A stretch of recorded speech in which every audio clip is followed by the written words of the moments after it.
नमस्कार,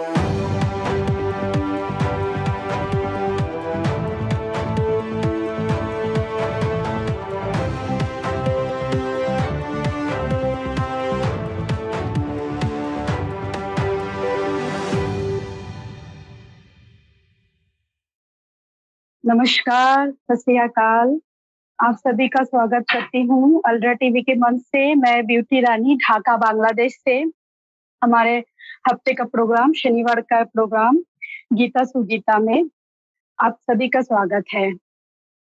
बहुत अच्छा लगता है दोस्तों जब हम आपके साथ अल्ट्रा टीवी के मंच से जुड़ते हैं और सनातन धर्म के बारे में, गीता के बारे में, आध्यात्मिक ज्ञान के बारे में हमको पता चलता है। तो बहुत ही मैं खुशकिस्मत हूँ कि मुझे अल्ट्रा टीवी के मंच से ये प्रोग्राम करने का सौभाग्य मिला है।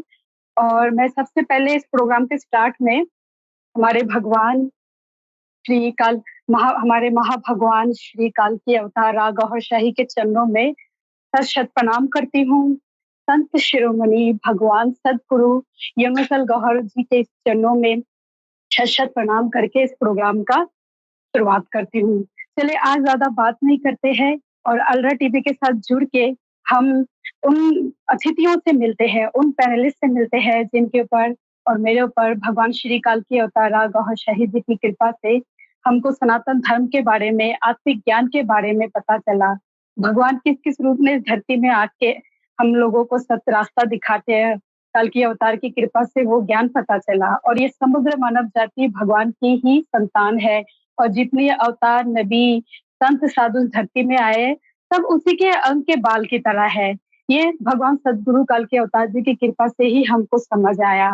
चलिए आज हम फिर से जो हमारे अतिथि है उनसे सुनते हैं गीता सुगीता के बारे में, गीता के आत्मिक ज्ञान के बारे में।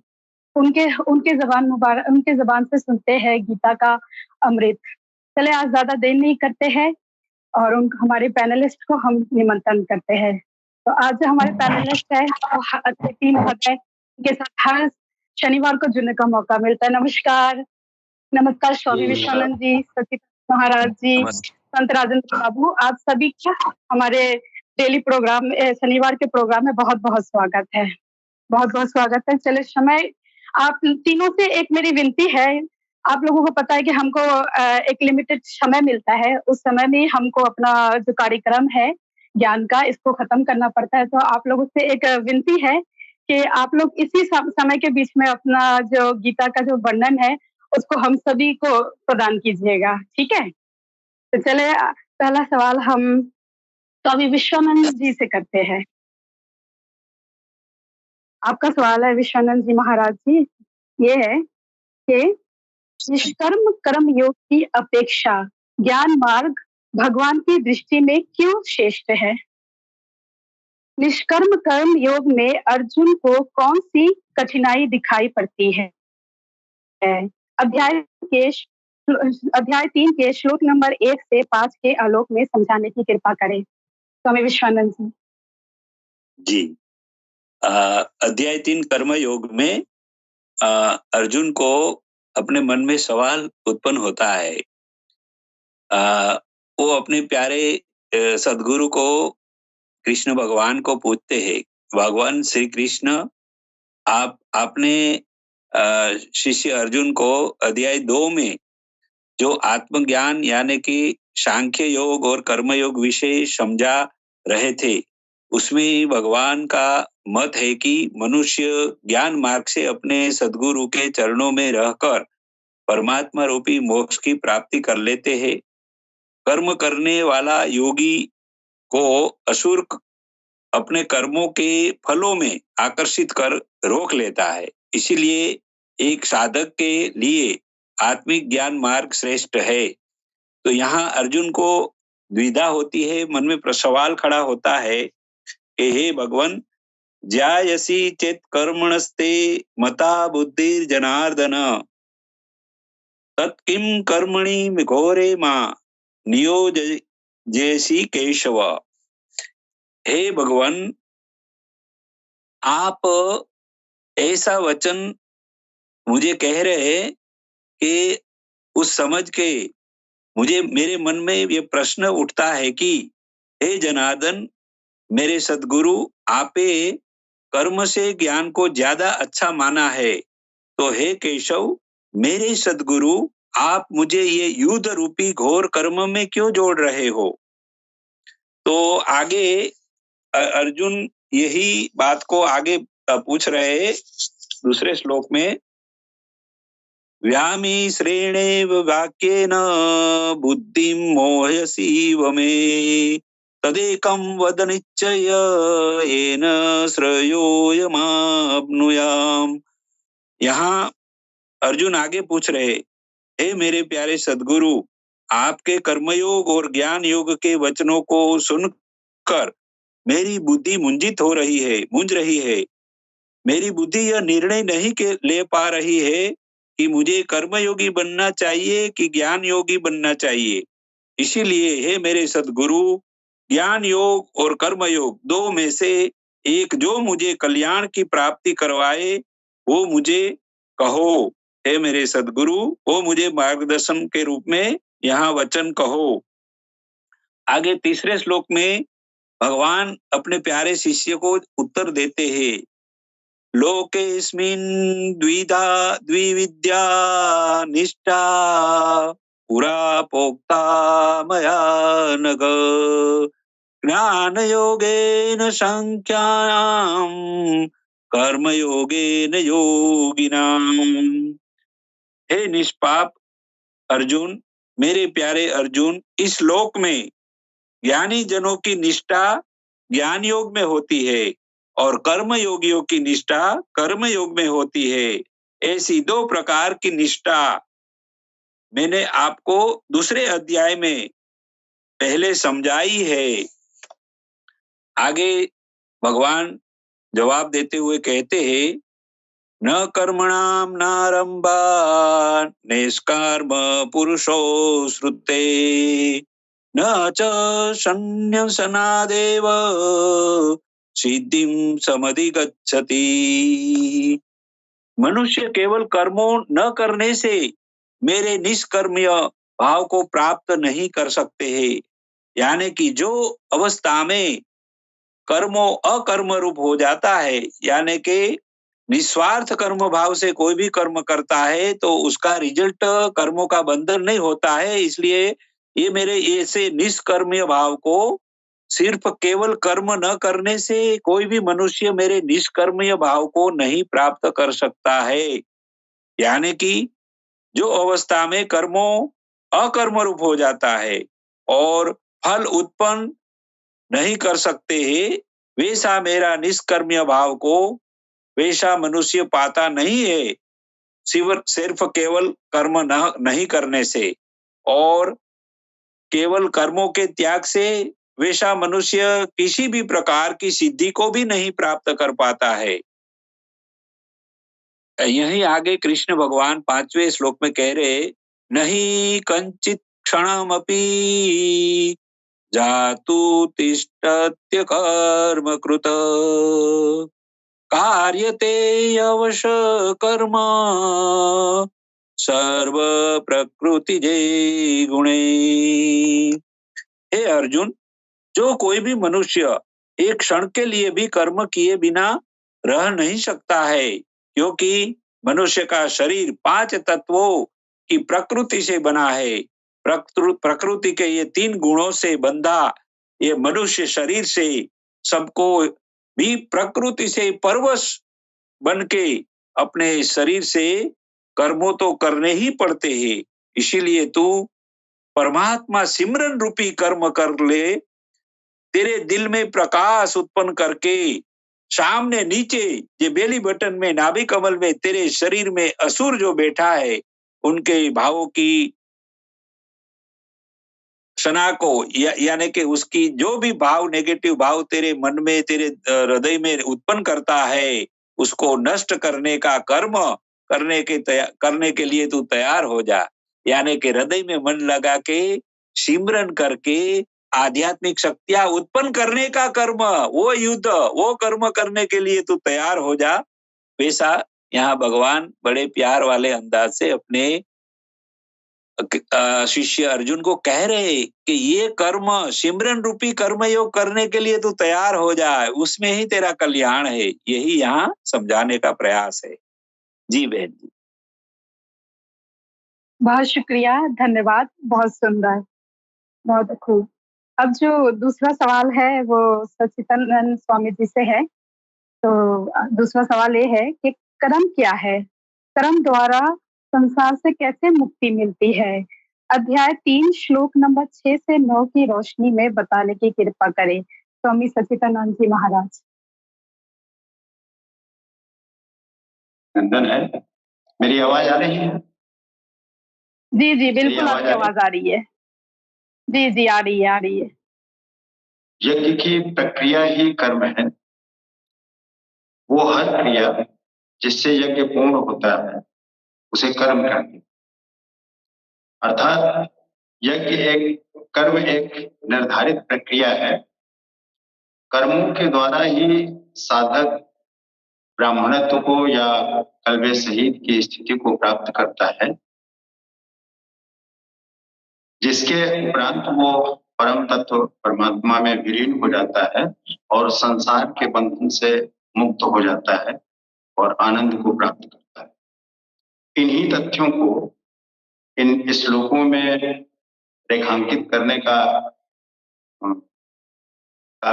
प्रयास किया है भगवान श्री कृष्ण ने अर्जुन को समझाने के लिए।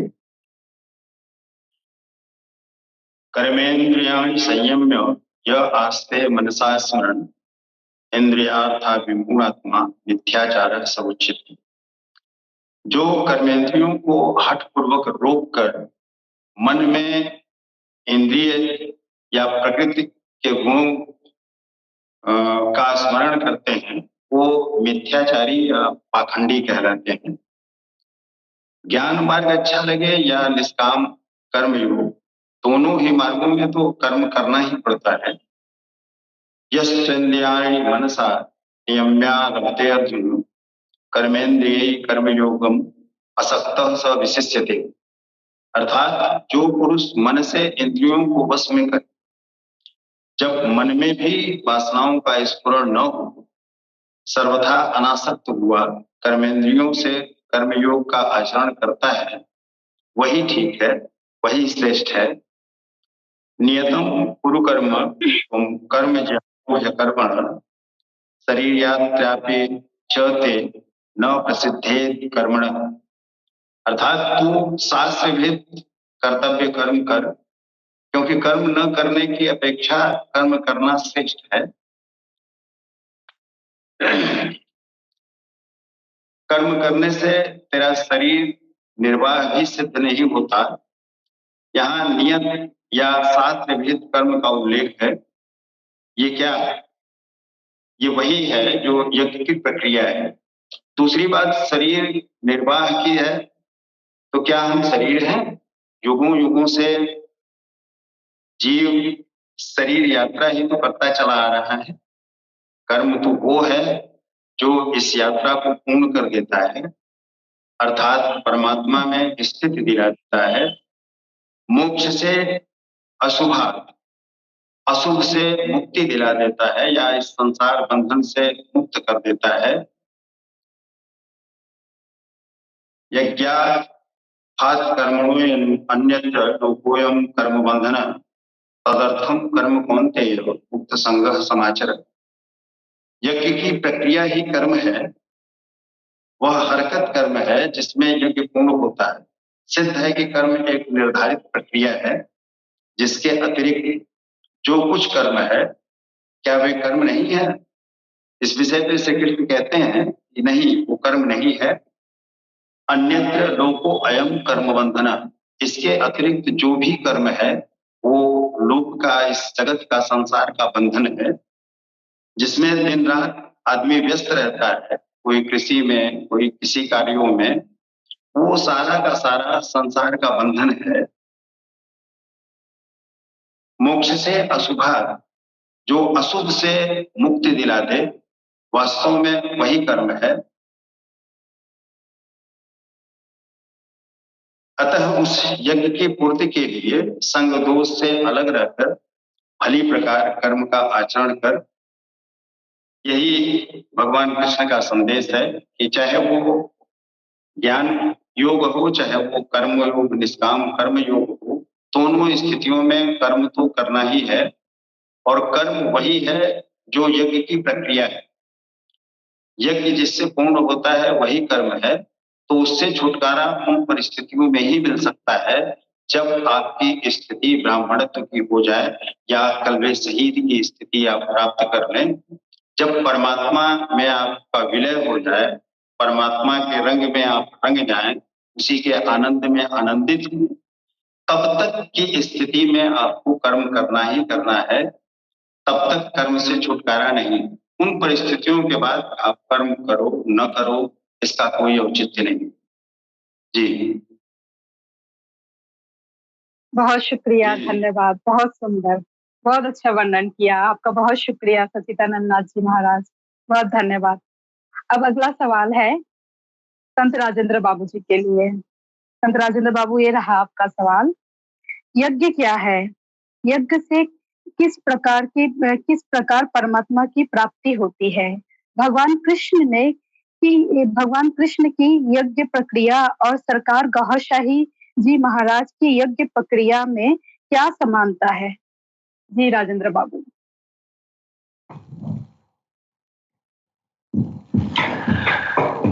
सबसे पहले पैनल में उपस्थित सभी दिव्य आत्माओं को मैं नमन करता हूं। तत्पश्चात बहन जी हमारे जो सवाल कर रही हैं, ये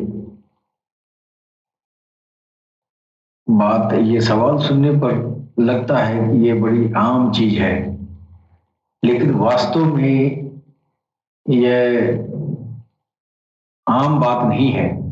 इसमें बड़ा गूढ़ रहस्य छिपा हुआ है। यज्ञ के नाम पर आमतौर से इंसानियत यही समझता है कि आग जला के लकड़ियों के बीच जो है ये अच्छा चंदन और ये तिल का हवन करना यज्ञ है। वास्तव में ऐसा नहीं है। भगवान कृष्ण ने जिस यज्ञ की बात की है वो ये यज्ञ नहीं है। यज्ञ से मतलब यह है कि आपकी जो वृत्तियां हैं, इंसान के अंदर तमाम सारी आसुरी वृत्तियां पाई जाती हैं, और इन वृत्तियों को जो है आप अपने संयम की अग्नि में उसको जला दें। जैसे आपका काम, क्रोध, लोभ, मोह, मद मत्सर, अत्याचार, व्यभिचार जैसी मनोवृत्तियां हैं, ये मनोविकार है। ये मनोवृत्तियां जो है आपके संयम की आग में उसको भस्म कर देना, उसमें आग लगा देना, ये यज्ञ से मुराद है। दरअसल जो भगवान कृष्ण कहना चाहते हैं यही यज्ञ है। इसके अलावा वो यज्ञ नहीं है कि ये जो है तमाम तरह से ये लकड़ियों को इकट्ठा करके और तमाम तरह के हवन के लिए तमाम तरह के सामग्रियों का जो है उसको जलाया जाना, ये यज्ञ का वास्तविक अर्थ नहीं है। भगवत गीता के अनुसार यज्ञ का मतलब यही है, इंसान की वृत्तियों का जलाना। अब यह जो है वृत्तियां, ये आपने सवाल किया है कि इस यज्ञ से परमात्मा की प्राप्ति कैसे होती है। तो परमात्मा की प्राप्ति दरअसल इस यज्ञ प्रक्रिया से ही होती है। आपने अपने वृत्तियों को आप अपने संयम की अग्नि में भस्म करना शुरू किया, और वो जो जो आपके जो है ये अंदर जो पापाचार की जो वृत्तियां हैं, ये वृत्तियां जो जो जलती हैं त्यों तो आप भगवान के करीब पहुंचना शुरू करते हैं। जैसे भगवान के नाम का सिमरन कोई सांसों में करता है, कोई नाक से करता है, और कोई मुंह जुबान खोल के करता है। तो ये सब क्या है? ये सब भगवान के नाम का ये जो है बार बार संकीर्तन, रगड़ा, उसको बार बार दोहराना, ये सब भगवान के नाम का तकरार करना, ये सब यज्ञ प्रक्रिया में आते हैं। वास्तव में यज्ञ यही है। और इस प्रक्रिया के कई टाइप होते हैं। ऐसा नहीं कि बस आपने सांसों से भगवान का नाम कहा, ये जो है सोहम कहा या ओहम कहा या हरिओम कहा, या जो भी भगवान के तमाम सारे नाम हैं जो विभिन्न प्रकार के सदगुरु जो है अपने शिष्यों को प्रदान करते हैं, और भिन्न भिन्न प्रकार से उसकी सिमरन करने का तौर तरीका बताया है लोगों ने। और वो जो है इंसान अपने सांसों के जरिए जब उसको उतारता है तो उसके अंदर ज्योति बनती है। उस ज्योति में उनकी वृत्तियां, उनके विकार भस्म होते हैं। ये है यज्ञ। जब ये विकार भस्म होंगे तो जो है भगवान की तरफ वो बढ़ना शुरू करता है। पहली बार जब उसके दिल में भगवान का नाम दाखिल हो गया, याद रखिए कि यज्ञ कर रहा है। यज्ञ क्या है? भगवान के नाम का सिमरन, तकरार, रगड़ा लगाना और उससे ज्योति बनाना। और ये यज्ञ की प्रक्रिया चल रही है। इससे यज्ञ की प्रक्रिया से उस साधक में जो है वो सुधार होता है। जब भगवान का नाम जो है उसके दिल में, उसके हृदय में उतर जाता है, तब वह जो है ब्रह्मविद कहलाता है, भगवान की तरफ बढ़ रहा है। आपने पूछा है ना कि यज्ञ के जरिए भगवान की प्राप्ति कैसे होती है, तो मैं वही बताना चाहता हूं कि पहले गुरु से, अपने सदगुरु से भगवत नाम का सिमरन आपने हासिल किया। अब आपके दिल में भगवत कृपा से अगर दिल में भगवान का नाम उतर गया और स्वतः राम राम हो रहा, यानी अखंड संकीर्तन जारी हो गया, अब आप भागवत, आप जो है ये ब्रह्मविद कहलाए। अब आप ब्रह्मविद हो गए। लेकिन वही ये जो है मुसलमान भाइयों में उसको कलमे सलीम कहते हैं। क्यों? उसके दिल में उसके अल्लाह का नाम आ गया, इधर भी उसके दिल में उसके प्रभु का नाम आ गया ना, ये भी सलामत हो गया। अब उस नाम का वो ज्ञाता हो गया, उस नाम की पराकाष्ठा उसको मालूम हो गया कि हम सोते भी रहेंगे तो भी हमारे प्रभु का नाम का संकीर्तन होता रहेगा, और इस संकीर्तन से तो ज्योति बन रही है। इस ज्योति से मेरी वृत्तियां जो है हवन हो रही है कि नहीं? तो ये यज्ञ की प्रक्रिया कर रहा है और भगवान की तरफ बढ़ रहा है। धीरे धीरे उस नाम का संकीर्तन वो जारी रहता है। धीरे धीरे उसकी वृत्तियां जो है अधिकाधिक जो है भस्म होने शुरू होती हैं। अब उसके जो है व्यवहार में, उसके आचार में, उसके संस्कार में वह जो है उन्नति होने लगती है। जब उन्नति होता है, जब जो है ब्रह्म विद्या में श्रेष्ठ होने लगता है, विकारों का शमन होने लगता है, तो अब उस इंसान को ब्रह्म विद्वर कहते हैं। क्या कहते हैं? ब्रह्म विद्वर। अब ईश्वर की तरफ एक कदम और आगे बढ़ गया। आपने पूछा ना कि यज्ञ के जरिए भगवान की तरफ कैसे जाएंगे, वो आपका दूसरा स्टेप हो गया ब्रह्म विद्वर का। और ब्रह्म विद्वर पुरुष के अंदर हवन अभी जारी है, हवन हो रही है, हवन की क्रिया हो रही है, यानी यज्ञ की प्रक्रिया चालू है। और वो ये सारी प्रक्रिया जो की जा रही है वो कर्म है। तो ये हवन की प्रक्रिया जारी है, उत्थान भी हो रहा है। अब वह जो है आपके अंदर आपकी जो सूक्ष्म आत्माएं हैं, अब आप सूक्ष्मता की तरफ बढ़ रहे हैं। आपकी सूक्ष्म आत्माएं उन भगवान के नाम से जो ज्योति बनी हुई है उसकी जो है उसको ग्रहण कर रही है सूक्ष्म आत्माएं। अब आप सूक्ष्म आत्माओं को विकसित करने की कारण अब आपकी सूक्ष्म आत्माएं जागृत हो रही हैं। इसके कारण आपको कहा जाएगा ब्रह्म विद्वरियान। अब आपका भगवान के पाने का तीसरा स्टेप पहुंच गई। याद रखिए, भगवान की तरफ आप जा रही हैं। आपने सवाल जो किया है यज्ञ की प्रक्रिया से भगवान कैसे पाएंगे, है कि नहीं? निरंतर पुनः यज्ञ की प्रक्रिया जारी है। अंदर राम राम हो रही है, सोहम सोहम हो रहा है, अल्लाह अल्लाह हो रहा है, या भगवान को कोई विराम हो रहा है। उसके आचार विचार में सुधार हो रहा है। उसकी ज्योति का प्रभाव, उसके काम क्रोध लोभ मोह मद मत्सर अत्याचार वे विचार में से कुरीतियां जल रही है, भस्म हो रही है।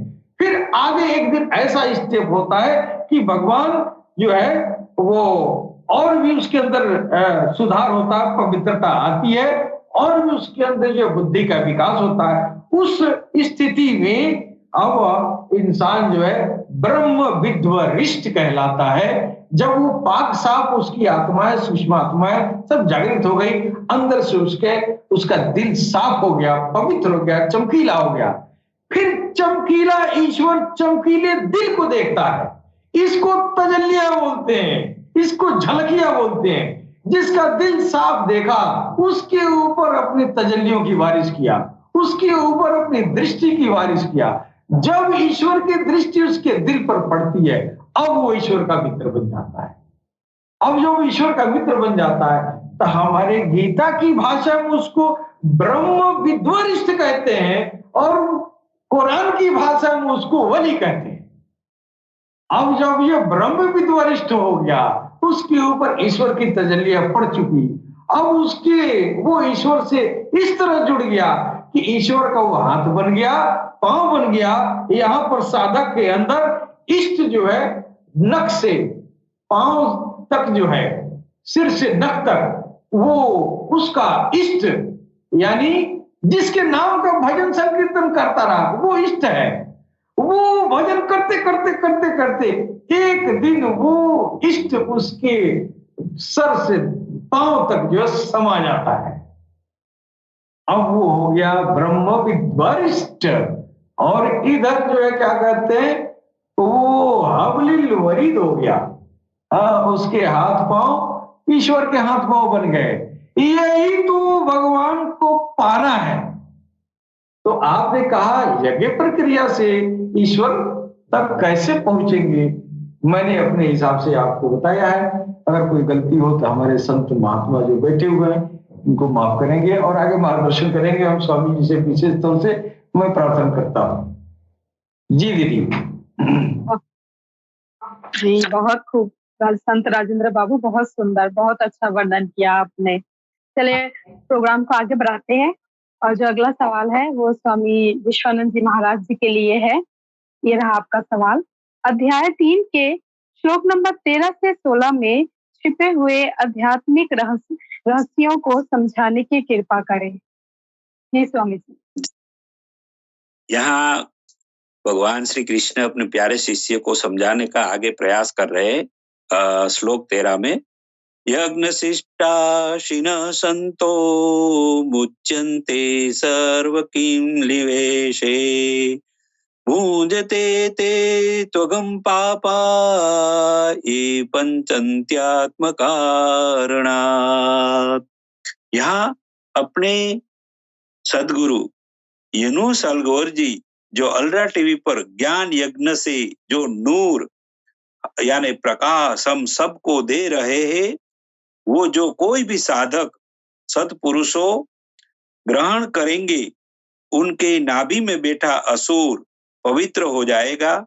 वो असुर जो मनुष्यों को पाप कराता है, उससे हमारी मुक्ति हो जाएगी। वैसा आध्यात्मिक ज्ञान का भोजन यहाँ समझना है। बाहर वाला भोजन से भूख तो जरूर मिटती है, लेकिन असुर जो नाभि कमल में बैठा है, वो ये भोजन पाके और मजबूत होता है। इसलिए भगवान श्री कृष्ण अपने प्यारे शिष्य को यहाँ उनके ज्ञान का भोजन करने को अर्जुन को समझा रहे हैं कि अर्जुन ये ज्ञान रूपी भोजन कर ले, ये समझा रहे हैं। परंतु जो साधक ये दिव्य ज्ञान को भोजन केवल अपने स्वार्थ की पूर्ति करने, यानी कि यह दिव्य ज्ञान से बोले बाले भक्तों को सुनाता नहीं है, वैसा स्वार्थी साधक परमात्मा को प्राप्त नहीं कर सकता है।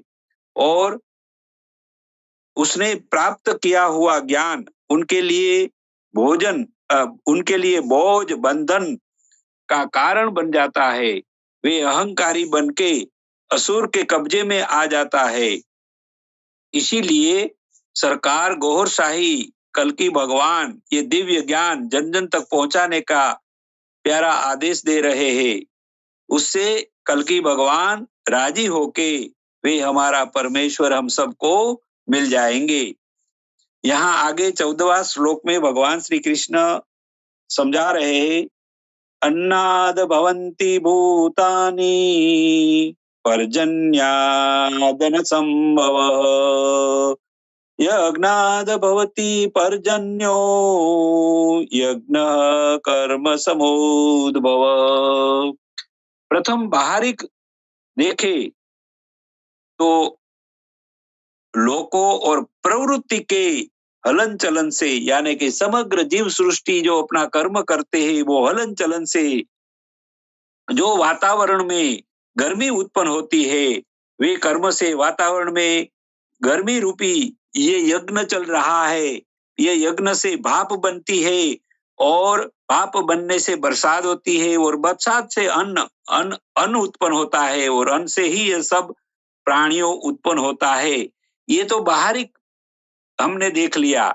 ये प्रकृति का यज्ञ कार्य तो सबके लिए चल रहा है, और लेकिन साधक के मार्ग में, साधना के मार्ग में जब साधक परमात्मा को प्राप्त करने का मार्ग में चलने के लिए साधक को जो सिमरन रूपी यज्ञ अपने दिल में परमात्मा का नाम अपने सद्गुरु से डलवा कर फिर अपने दिल की धड़कनों के साथ वे प्यारे परमात्मा का नाम टकराने से, मिलने से, वे कर्म से जो दिल में आध्यात्मिक प्रकाश उत्पन्न होता है, वे फिर खून के साथ बहता बहता नसे नस में फैल जाता है।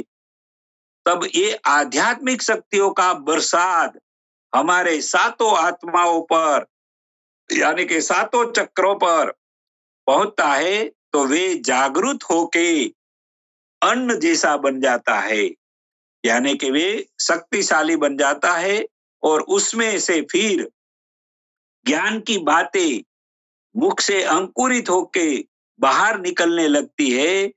उसको ही तो मनुष्य प्राणी जागृत हो गया, मनुष्य का सर्जन हो गया, मनुष्य बन गया, ऐसा यहाँ माना जाएगा। ये आध्यात्मिक रहस्य ऐसे समझना है। बाकी तो सब जो इस मार्ग में नहीं चलते वो तो मुर्दा ही जैसा रह जाता है, पशु जैसा ही रह जाता है। यहाँ आगे 15वें श्लोक में भगवान श्री कृष्ण अपने प्यारे शिष्य अर्जुन को समझा रहे हैं, कर्म ब्रह्मोद्भवं विद्वी ब्रह्माक्षर समुद्भवम् तस्मात् सर्वगतं ब्रह्म नित्यं यज्ञे प्रतिष्ठितम्। यहाँ 15वें श्लोक में भगवान श्री कृष्ण कहते हैं, अपने सद्गुरु जो परमेश्वर समान है, जो ज्ञान की बातें और उनकी नजरों से हमारे दिल में परमेश्वर का नाम का गुंजन शुरू हो जाता है, ये सिमरन रूपी कर्म से ही हमारे दिल में आध्यात्मिक शक्तियां उत्पन्न होने लगती है। और यही सत्संग रूपी अमृत वाणी, जिसको वेद यानी के वदंती, 4 वेद जो है वो वदंती यानी के गुरु के मुख से, भगवान के मुख से जो वचन उत्पन्न होता है उसको ही वेद कहा गया है। तो ये वेद यानी के वदंती, बोलना, ये सब हमारे सद्गुरु परमेश्वर से उत्पन्न होता है। उनकी शक्तियां दिलों में प्रवेश करके फिर खून के साथ पूरे शरीर में ये शक्तियों में प्यारे परमेश्वर का नाम बसा हुआ हो जाने से ये दिल वाले सिमरन रूपी यज्ञ में सर्वव्यापक हमारे प्यारे सद्गुरु परमात्मा नित्य हमारे शरीर में बसेरा कर लेता है। वैसा यह समझना है, यानी कि सिमरन रूपी परमेश्वर जो यह बात करके यज्ञ कराता है, ये परमेश्वर खुद सद्गुरु के रूप में हमारे नसे नस में बसेरा कर लेता है, यानी बस जाता है। यहाँ आगे 16वें श्लोक में, एवं प्रवर्तिम चक्रम नानुर्वर्तयहि यः आधार्योरिन्द्रया रामो मेघम पार्थ सदीवती। हे पार्थ, हे मेरे प्यारे अर्जुन, मेरे प्यारे शिष्य, ऐसे ये शरीर रूपी लोक में जो यह दिल में आध्यात्मिक शक्तियां उत्पन्न करके पूरे शरीर में फैलाने का ये यज्ञ कार्य रूपी चक्र जो चलता है, ये चक्र को जो पालन करने लगता है और उसको ही परमेश्वर की प्राप्ति होती है। और ये पालन करने जो नहीं करता है वो असुर के कब्जे में चला जाता है और नकारात्मक कार्यों रूपी पापी जीवन वाला बन जाता है और अपने शरीर की इंद्रियों से विषयों विकारों को भोगने वाला इंद्रिय लंपट होके अपना मनुष्य जीवन व्यर्थ रूप से जीता है और आखिर वैसे मनुष्य आत्मा अपना जीवन नष्ट कर देता है, यानी कि वैसा व्यक्ति नष्ट ही हो जाता है। इसलिए पर भगवान अर्जुन को कह रहे हे मेरे प्यारे शिष्य, ये तेरे नाभि कमल में जो असुर ये सामने जो सेना खड़ी है उसको नष्ट करने के लिए तू यज्ञ रूपी कर्म करने के लिए तैयार हो जा, यही प्यारे अंदाज से समझा रहे जी। बहुत बहुत धन्यवाद। तब बहुत सुंदर तरीके से आपने गीता का यह आध्यात्मिक रूप हमको दिखाया है इस श्लोक का। बहुत शुक्रिया, बहुत धन्यवाद। अब जो हमारा 5वां सवाल है वो सचिदानंद दास स्वामी जी से है। ये रहा आपका सवाल। कौन सा पुरुष है जिस कर्म त्याग देने पर भी कोई हानि लाभ नहीं होता और धर्म से ऊपर हो जाता है? अध्याय 3 श्लोक नंबर 17 से 20 के आलोक में समझाने की कृपा करें। जी सचिदानंद जी।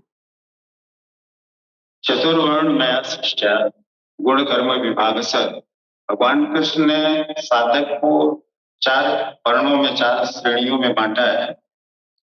तो ये जब तक प्रकृति के गुणों से प्रभावित है, रजोगुण तमोगुण सतोगुण, इन गुणों से व्यक्ति साधक प्रभावित है, तब तक कर्म की तो आवश्यकता है। लेकिन जब वो ब्राह्मणत्व को प्राप्त कर गया या कल्वे शहीद की स्थिति सरकार के शब्दों में आ गई और वो साक्षात्कार कर लिया परमात्मा का, उन परिस्थितियों के बाद वो अपने अलग ही आनंद में रहने लगता है, परमात्मा में ही वो निरंतर रत रहता है, उस परम तत्व में ही के चिंतन में ही रत रहता है।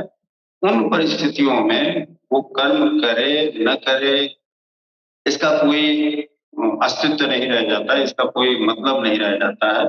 तो यहाँ इन श्लोकों में यही समझाने का प्रयास किया है भगवान श्री कृष्ण ने अर्जुन को।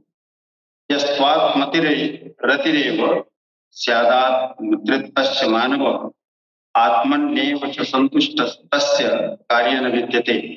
अर्थात जो मनुष्य आत्मा में ही रत है, उस परमात्मा आत्मा वो परमात्मा परम लक्ष्य अव्यक्त जब व्यक्त हो जाता है, वो परम तत्व प्रकाशित हो जाता है, उसका दर्शन हो जाता है, वो उसमें ही रत है, आत्मतृप्त और आत्मा में ही संतुष्ट है, उसके लिए कर्तव्य नहीं रह जाता।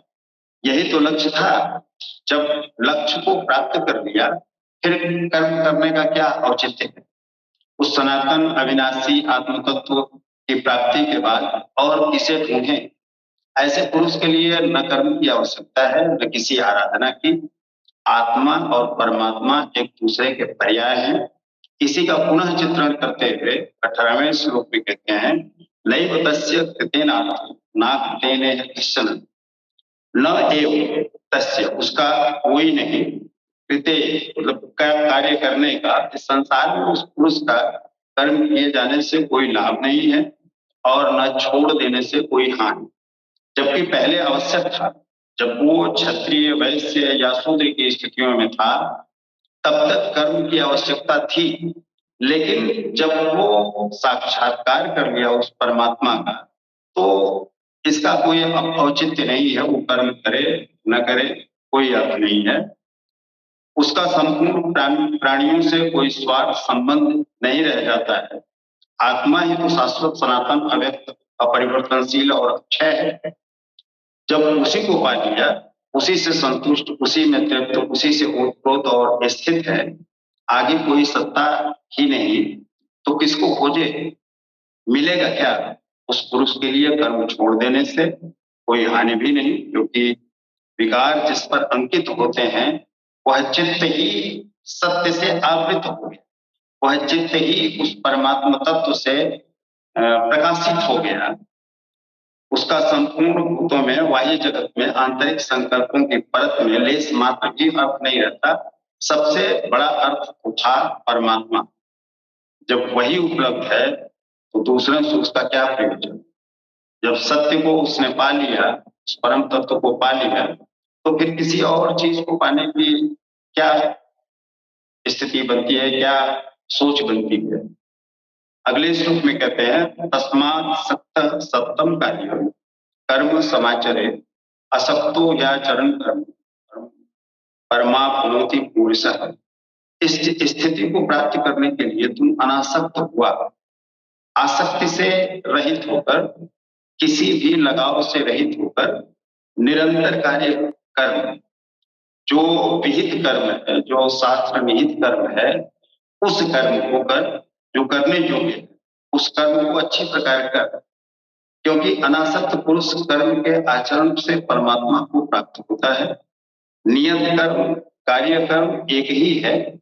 कर्म की प्रेरणा देते हुए पुनः कहते हैं, कर्मणैव हि संसिद्धि अस्मता स्थिता जनकादय लोक संग्रह मेवापि संप्यस्यन् कर्तुमर्हसि। यहाँ पे जनकादय का उल्लेख है। तो जनक मतलब पिता ही होता है, जनक मतलब राजा जनक ही नहीं। यहाँ श्लेष अलंकार का प्रयोग किया गया है। जनक जन्मदाता को कहते हैं। योग ही जनक है, जो आपको प्रकट कर देता है, आपको पैदा कर देता है, आपके स्वरूप को जन्म देता है। योग से संयुक्त प्रत्येक महापुरुष जनक है। ऐसे योग संयुक्त बहुत से ऋषि, जनकादेव, जनक इत्यादि ज्ञानी जन महापुरुष भी कर्मणा एवं ही संसिद्धि, कर्म से ही इस सिद्धि को, इस स्थिति को प्राप्त किए हैं। कर्मों के द्वारा ही परम सिद्धि को प्राप्त की।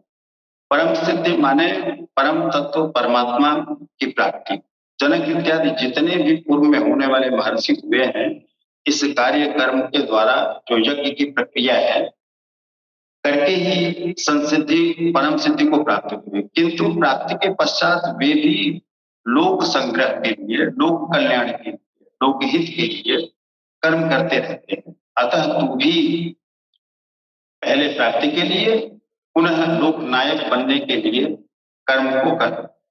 यही उपदेश है। और ऐसे पुरुषों के लिए जिनको साक्षात्कार परमात्मा का हो चुका है, जो उनके में ही आनंदित हैं, रत हैं, ऐसे लोगों के लिए कर्म करने न करने का कोई औचित्य नहीं रह जाता है, क्योंकि उनको परमानंद मिल गया। वो सच्चिदानंद, सच्चित आनंद में लिप्त है, ओतप्रोत है। वो साक्षात उस परमात्मा के स्वरूप में ही पहुंच चुके हैं, विलीन हो चुके हैं। ऐसे लोगों को कर्म करने की कोई आवश्यकता नहीं। जी, बहुत बहुत सुंदर, अति उत्तम, बहुत अच्छा लगा इसका आध्यात्मिक वर्णन सुन के। बहुत धन्यवाद। तो ये जो हमारा आखिरी सवाल है, इसकी तरफ चलते हैं। ये है संत राजेंद्र बाबू जी के लिए। जी, संत राजेंद्र निगम बाबू, ये रहा आपका सवाल। सरकार गौहर शाही जी महाराज समस्त धर्मों वालों के लिए आए हैं, लेकिन नमाज, रोजा, सलाद जैसे धर्मानुकूल आचरण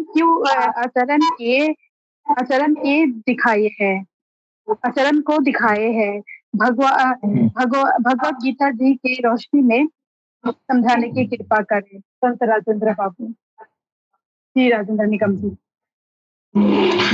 जी बहन जी, आपने सवाल किया है कि सरकार गौहर शाही जी महाराज सभी धर्म वालों के लिए आए हैं, लेकिन वो जो है, जो उनका क्रियाकलाप जीवन में दिखाई दिया, तो वो जो है किसी, ये जो है, ये जिस धर्म में पैदा हुए उस धर्म के अनुकूल आचरण देखा गया, लेकिन उनका आध्यात्मिक प्रलाप सारी इंसानियत के लिए है।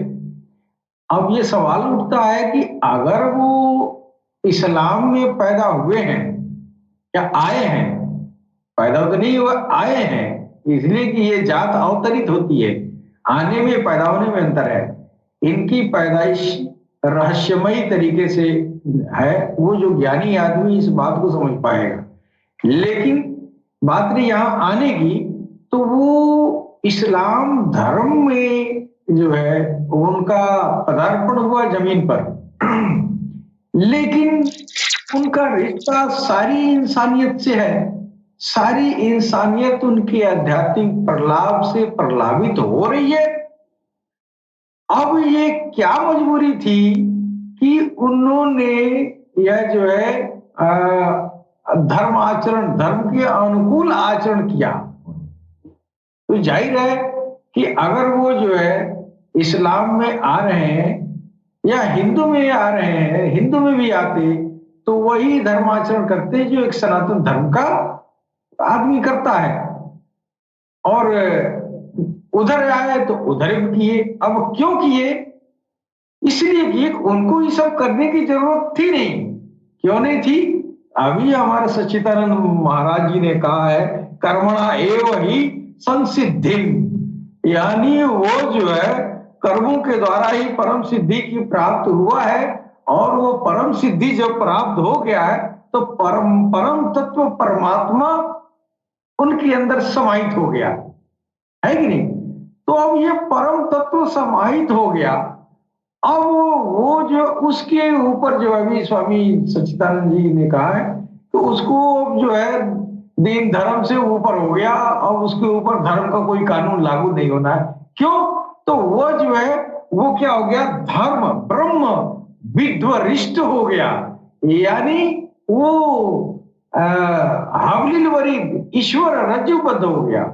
ईश्वर उसके अंदर आ गया, ईश्वर उतर गया। तो अब जिसके अंदर भगवान आ गया, वो कौन भगवान को पूजेगा? पूजे तो भला, न पूजे तो भला। पूजेगा भगवान, भगवान को पूजेगा तो इसलिए पूजेगा, आपके डर की वजह से पूजेगा। इसलिए कि यह बात तो आपको पता है नहीं कि अमुक साधक जो है वो जो ब्रह्म विद्वरिष्ठ हो चुका है, वो ईश्वर में पिना हो गया, ईश्वर उसके अंदर समाहित हो गया। वह जो है वसल तक पहुंच गया, यानी वसले इलाही हो गया। अल्लाह ईश्वर उसके अंदर आके बैठ गया है। अब जिसके अंदर अल्लाह बैठ गया, फिर वो क्या भजन करेगा, किसकी बंदगी करेगा? ये जो है एक बार इस्लामी तारीख में गौसे पाक रज़ियल्लाहु अन्हु जैसे एक हस्तियां गुजरी हैं, वो उन्होंने जो है एक बार उनके ऊपर ये जो है आलिमों ने 500 फतवा लिखा था, और उन्होंने यही कह दिया था कि जो वसले इलाही तक पहुंच गया, अगर वो इबादत का इरादा करे तो कुफरानी नेमत होगा। तो यही लोगों ने कहा कि ये तो देखिए, भगवान अल्लाह का इबादत करना कुफर थोड़ी है। लेकिन यह बात उन आलिमों को पता नहीं थी कि जिसके अंदर अल्लाह आ गया, तो अल्लाह को छोड़कर मस्जिद में क्या करने जाएगा। वही हाल यहाँ मंदिर वाले की है। अब वो जिसके अंदर ब्रह्म आ गया, ब्रह्म रोम रोम में समाहित हो गया, उस साधक का इष्ट जो है उसके खून में दौड़ रहा है। अब वो मंदिर और मस्जिद उसके लिए क्या है? उसी के लिए लोग मंदिर में जाते हैं, और वो उसके अंदर समा गया और वो खून में दौड़ रहा है, उसका इष्ट खून में दौड़ रहा है। और ऐसे स्टेप में सरकार ने कहा है कि ऐसे साधक का जो है वो ईश्वर कहता है, मैं तेरा हाथ बन जाता हूं, मैं तेरा जुबान बन जाता हूं, मैं तेरा जो है आंख बन जाता हूं जिससे तू देखता है। यानी तेरा आंख ब्रह्म का आंख, तेरा हाथ ब्रह्म का हाथ, तेरा जुबान ब्रह्म का जुबान। अब उसके ऊपर जो है वो सारा धर्म तो उसी का बनाया हुआ है। अब वो किस धर्म को पालन करेगा? अब उसका धर्म प्रेम हो जाता है, और वो सारे धर्म को तो उसी ने बनाया, और वो आ गया जमीन पर। कैसे आ गया? इस चलते फिरते जिस्म के खून में दौड़ रहा है।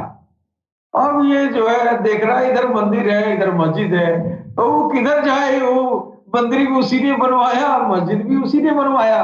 अब वो घूम रहा है, कैसे सड़क पे घूम रहा है, कोई खाजा बन के, कोई गौस बन के, कोई सैयदी यूनुस अल-गौहर बन के। अब बताइए, अब उसके ऊपर कौन सा कानून लागू करेंगे? अब बात रही यहाँ सरकार गौहरशाही की। सरकार गौहरशाही ने फरमाया कि अल्लाह जो है मेरे खून में, अल्लाह सरायत कर गया, यानी अल्लाह का एक स्पिरिट, वो जो है स्पेशल स्पिरिट होता है जो परवाजी जुस्सा तो भिगे लाई, वो चीज सरकार गौहरशाही के जिस्म मुबारक में 25 साल की उम्र में वो खून में सराहित हो गया। जो ब्रह्म विद्वरिष्ठ के बारे में कहा जाता है कि ब्रह्म विद्वरिष्ठ जैसे इंसान अगर कोई साधक हो गया तो उसके खून में उसका इष्ट जो है दौड़ रहा है। यही बात सरकार गौहरशाही ने कहा था कि 25 साल की उम्र में मेरे खून में वो जुस्सा तौफीके इलाही वो मिक्स हो गया, यानी उनके खून में दौड़ रहा है।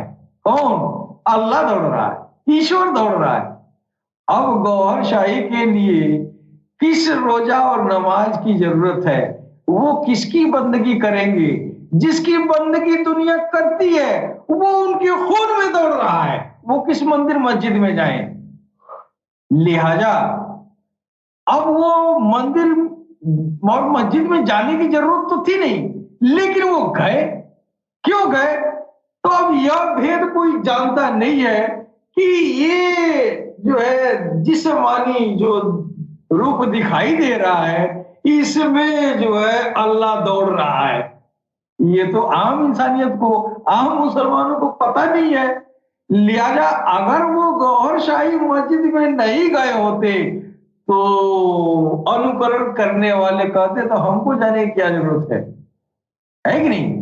हमको जाने की क्या जरूरत है? इसलिए कि वो उसको पता नहीं है कि वो उनके जाना और न जाना उनके ऊपर कानून जो है वो खत्म हो जाता है। बंदगी का, पूजा का जो फर्ज है वो सारे फर्ज उसके ऊपर खत्म हो गए। क्यों? उसके अंदर ईश्वर दौड़ रहा है। लेकिन इसके बावजूद भी आप मंदिर और मस्जिद या जिस धर्म में आपका आगमन हुआ, मंदिरों में लोगों के साथ रोजे नमाजें और जो भी उस धर्म के अनुसार अरकान थे सब उन्होंने पूरा किया। इसलिए किया कि जो हबलिल वरीद न भी हो, जो है ब्रह्म विद्वरिष्ठ न भी हो, जो वसल तक न भी पहुंचा हो, वो मेरे देखा देखी वो घर में बैठा रह जाएगा। अब तो मंदिर में गया, मस्जिद में गया तो उधर आलिम उलमा और पंडा पुजारी की जो बातें हैं, जो अपने वेद कुरान की बात किया, कुछ तो बुद्धि आया, कुछ तो विवेक आया। जब मंदिर मस्जिद जाना ही छोड़ देगा तो गुरु ज्ञान तो दूर की बात है, वो जाहिरी ज्ञान भी उसको नहीं मिलेगा। लिहाजा सरकार गौहरशाही ने वो इस अवस्था में, ब्रह्म विद्वरिष्ठ की अवस्था में पहुंचने के बावजूद भी सरकार गौहरशाही जिस कौम में, जिस मजहब में आपकी पदार्पण हुआ, उस मजहब की जो है आबरू का ख्याल किया कि हम अगर इन अरकानों से नहीं गुजरेंगे तो फिर सारे देखने वाले जो हमारे अनुयायी होंगे वो सब रोजा नमाज जकात छोड़ छाड़ के बैठ जाएंगे।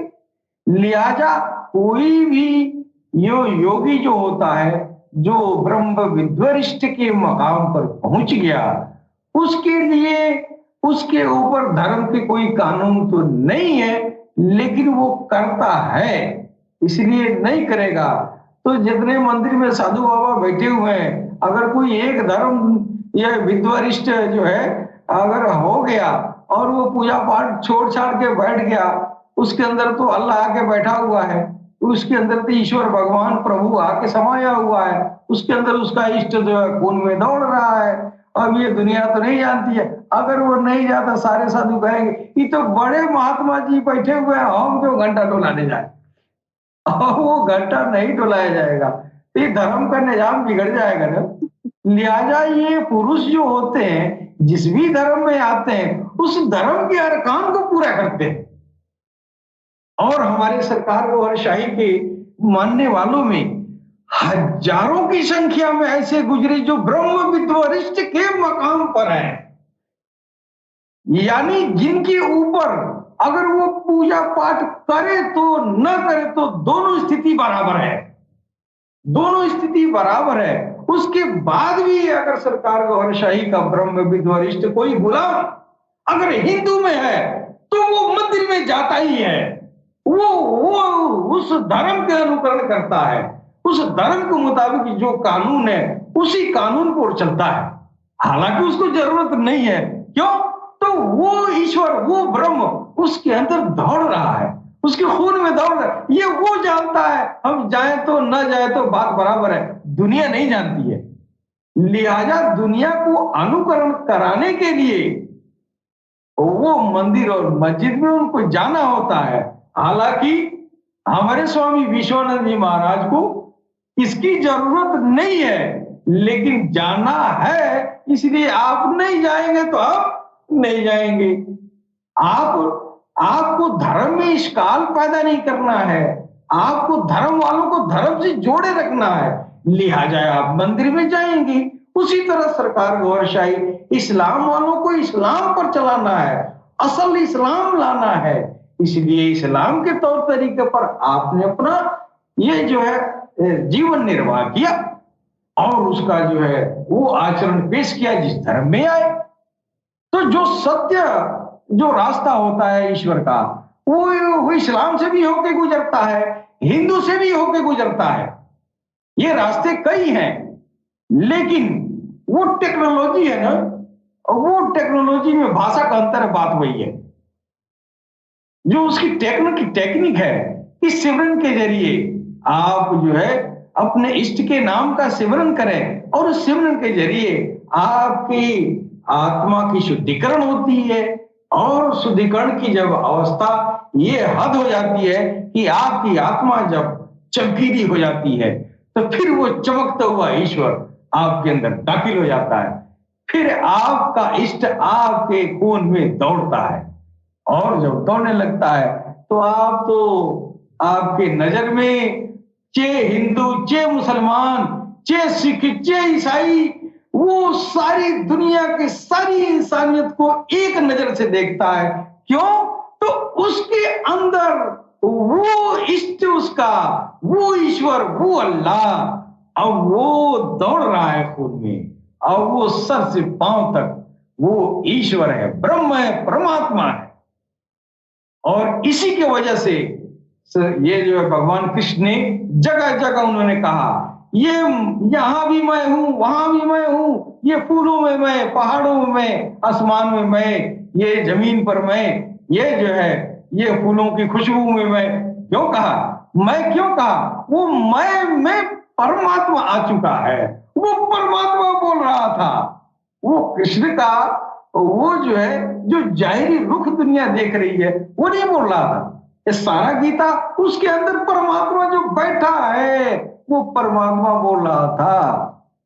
उसको क्या जरूरत है किसी दीन और धर्म और ये ढोंग और पाखंड से?